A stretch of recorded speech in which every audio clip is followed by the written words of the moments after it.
검찰 과거사위원회가 지난 1년 6개월간 과거 검찰의 부실 수사와 인권 유린 등에 대한 조사를 마치고 활동을 종료했습니다. 문무일 검찰총장이 과거사위가 지적했던 검찰 과오와 관련해 대국민 사과를 했습니다. 현장에 나가 있는 취재기자 연결해 자세한 내용 들어보겠습니다. 김동욱 기자.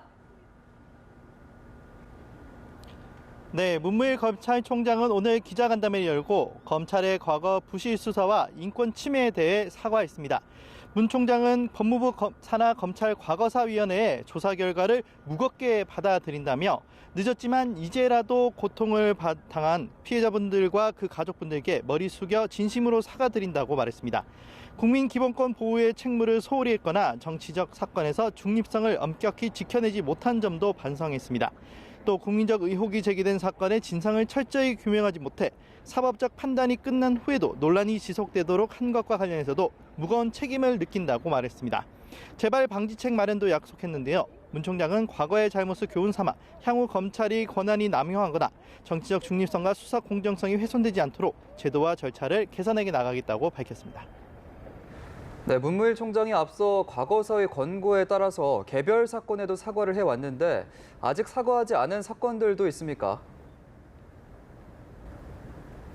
네, 법무부 산하 검찰 과거사위원회는 검찰의 과거 수사와 관련해 문제를 찾아 청산하겠다는 취지로 출범해 1년 반 동안 17개의 사건을 조사했습니다. 이 과정에서 문 총장은 고 박종철 열차의 부친을 찾아가 사과했고 형제복지원 피해자들을 만나서는 눈물을 흘리기도 했습니다. 지난주에는 민주화 운동 과정에서 희생된 열사들의 유가족들을 만나 검찰의 과오를 사과했습니다. 하지만 유우성 간첩 조작 사건과 용산 참사 사건 등에는 과거사위의 권고에도 아직 사과를 하지 않았습니다.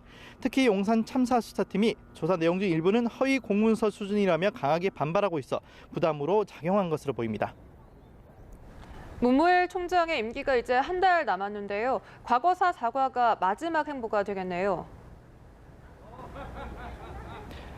네, 그렇습니다. 문무일 검찰총장의 임기는 7월 24일까지입니다. 이제 한 달여 남았는데요.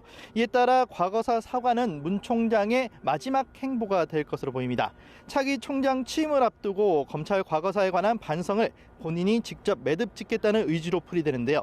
검찰의 과거사 사과가 단발성에 그치지 않고 실질적인 변화로 이어질 수 있을지 관심이 쏠립니다.